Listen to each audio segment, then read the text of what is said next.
Кадамжайда жаш өспүрүм суу каналга түшүп каза болду. 18-июнда саат 20:50 чамасында Кадамжай районунун Актурпак айыл аймагындагы Миңчынар айылынын жашоочусу 2013-жылы туулган өспүрүм бала жашаган аймагындагы суу өтүүчү каналга кокусунан түшүп кетип, сууга тумчугуп каза болгон. Бул тууралуу Баткен облустук ички иштер башкармалыгынын басма сөз кызматы билдирди. Маалыматка ылайык, бала көчөгө ойноп келем деп чыгып кеткен бойдон кечинде үйүнө кайткан эмес. Жансыз денеси табылган соң медициналык адистердин катышуусунда кароо жүргүзүлдү. Ата-энеси соттук медициналык экспертизадан баш тартып, эч кимге доосу жок экендигин билдиришкен. Маркумдун сөөгү ата-энесине өткөрүлүп берилди. Бул факты Кадамжай РИПте катталып, тиешелүү текшерүү иштери жүргүзүлүүдө. Ташиев: кибер коркунучтар татаалдашып, алардын кесепеттери кыйратуучу болуп баратат.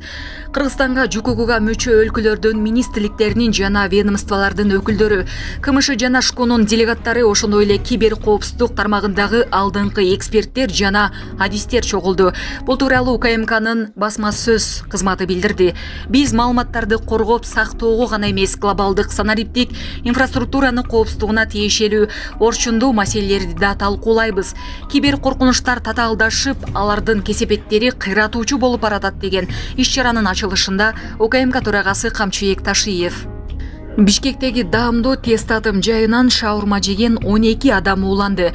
Маалыматка ылайык, жабыркагандардын 6 ооруканага жаткырылып, калганы амбулатордук дарылоонууга жөнөтүлдү. Сан эпид көзөмөл борбору ишканага 41 000 сом айып салынып, териштирүү бүткөнгө чейин жабууну чечкен. Уулануунун себептери такталып жатат. Булак Назар Ньюс KG. Шашылыш билдирүү. Тоолуу аймактарда сел жүрөт. Кыргызстанда 20-22 июнь күндөрү туруксуз аба ырайына жана күтүлүп жаткан нөшөрлүү жаан-чачынга байланыштуу тоо этектериндеги райондордо сел жүрүшү күтүлөт. Бул тууралуу бүгүн 19 июнда Өзгөчө кырдаалдар министрлиги кабарлады. Маалым болгондой, дарыяларда суунун деңгээли көтөрүлүшү күтүлөт. Өзгөчө кырдаалдар министрлиги бул күндөрү жарандарды тоолордо, кооптуу аймактарда эс алуудан алыс болууга чакырат жана сел каналдарын, арыктарды тазалап, суунун өтүшүнө шарт түзүү керектигин эскертет. Ассаламу алейкум, урматтуу кыргыз элим. Мен Кубанычбек кызы Кымбат. Мындан алдында сиздерден жардам сурап кайрылган элем. Улум Мухаммад азыркы учурда 4 жашта. Мындан 3 жыл мурун жол кырсыгынан улам башынан оор жарат алып, баса албай калган. Бизге дагы $5000 ашык каражаты жетпей турууда. Сумма врачтар тарабынан өзгөрүлгөн үчүн сиздерден жардам сурап кайрылдык элек. Мындан операциясына жардам кылып кетиңиздер. Сиздерден суранычалган ыраазычылык үчүн. Баланын бир жери ооруса, эненин жүрөгү ооруйт дейт. Ушу балам дагы көптүн катарында басып кетишин каалаймын. Мындан алдында ошончо жардам берип келиңиздер. Берген жардамыңыздарга Аллах таалам ыраазы болсун. Азыркы учурда бизге 5 сом, 10 сом болсо дагы аябай чоң жардам болууда. Баламдын басуусуна себепкер болуп коюңуздар.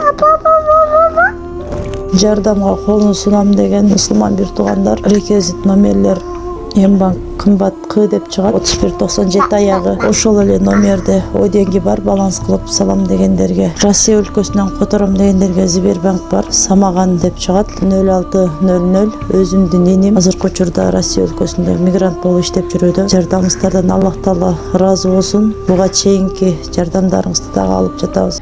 Бишкек-Ош жолунда 750 метрлик туннелдин курулушуна старт берилди. Бүгүн 19 июнда Бишкек-Ош автожолунда 750 метрлик туннелдин курулушуна старт берилди. Бул тууралуу Транспорт жана коммуникациялар министрлигинин маалымат кызматы билдирди. Иш-чарага Транспорт жана коммуникациялар министри Абсаттар Сыргабаев, Япониянын Кыргыз Республикасындагы атайын жана ыйгарым укуктуу элчиси Хиджеки Года, ЖКнын Кыргызстандагы туруктуу өкүлү Катары Нишгата, президенттин Жалал Абад облусундагы ыйгарым укуктуу өкүлү Тилек Текебаев, Жогорку кеңештин депутаты Талайбек Масабиров жана жергиликтүү тургундар катышты. Министр Абсаттар Сыргабаев узундугу 750 метр болгон туннелдин курулушу заманбап япон технологияларын колдонуу менен жүзөгө ашырыла турганын билдирди. Өлкөнүн түндүгү менен түштүгүн бириктирип турган негизги жолдун басымдуу бөлүгү тоолуу аймактар аркылуу өтөт.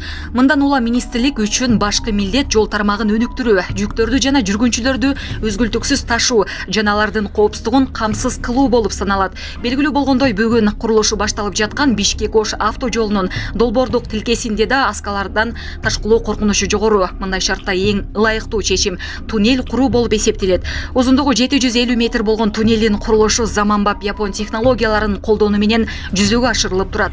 Ал үчүн Япониянын Takenaki Civil Engineering Construction компаниясы менен келишимге кол коюлду, деди министр. Улуттук электр тармактары Бишкектеги жарыктын өчүрүлүшүнүн себебин түшүндүрдү. Кыргызстандын улуттук электр тармак ишканасы Бишкек шаарында жана Чүй облусунун айрым аймактарындагы 18-19 июнь күндөрү электр энергиясынын өчүрүлүшү тууралуу түшүндүрмө берди. Ишкананын маалыматында бул көрүнүш кышкы мезгилге даярдык катары жүргүзүлүп жаткан оңдоп түзөө иштерине байланыштуу болгон.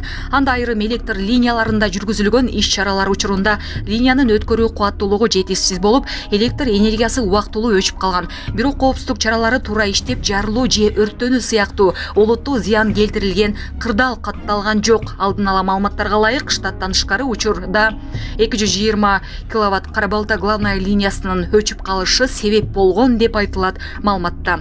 Ишкана электр энергиясын калыбына келтирүү иштери дароо жүргүзүлгөнүн билдирди. Ошондой эле учурда өлкөнүн энергетикалык системасы штаттык режимде иштеп жатканын, күнү түнү мониторинг жүргүзүлүп, керектөөчүлөрдү туруктуу электр энергиясы менен камсыз кылуу үчүн бардык зарыл чаралар көрүлүп жатканын кошумчалады.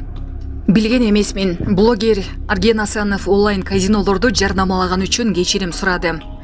Анын бул видеосун Бишкек шаардык милиция социалдык баракчасына жарыялады. Акыркы мезгилде онлайн казинолорду жарнамалаганым үчүн кечирим сурайм. Адамдарга терс таасирин тийгизерин билген эмесмин. Ошондуктан бул оюмду силерге сунуштабайм жана жарнамалабайм. Алдамчылар көбөйүп кетти. Жакында эле апамды WhatsApp тиркемеси аркылуу алдап, акчасын алдырып койгон учуру болду деп билдирди Арген. Ал эми Бишкек шаарынын милициясы өлкөдө кумар оюндарды, онлайн казинону, букмекердик сайттарды жарнамалоого мыйзам жол бербей тургандыгын эскертти. Мындай жарнамалар жаштарды жана жарандарды финансылык жоготууга, көз карандылыкка жана шылуундардын торуна түшүүгө алып келиши мүмкүндүгүн кошумчалады. Кумар оюндарды жайылтуу, жарнамалоо же көмөктөшүү укуктук жоопкерчиликке алып келет. Учурда укук коргоо органдары кумар оюндарды жайылткандарды жана жарнамалагандарды аныктап, тиешелүү чараларды көрүүдө. Эгерде сиз шектүү жарнама же сайтты көрсөңүз, 102 номерине кайрылыңыз деп айтылат маалыматта.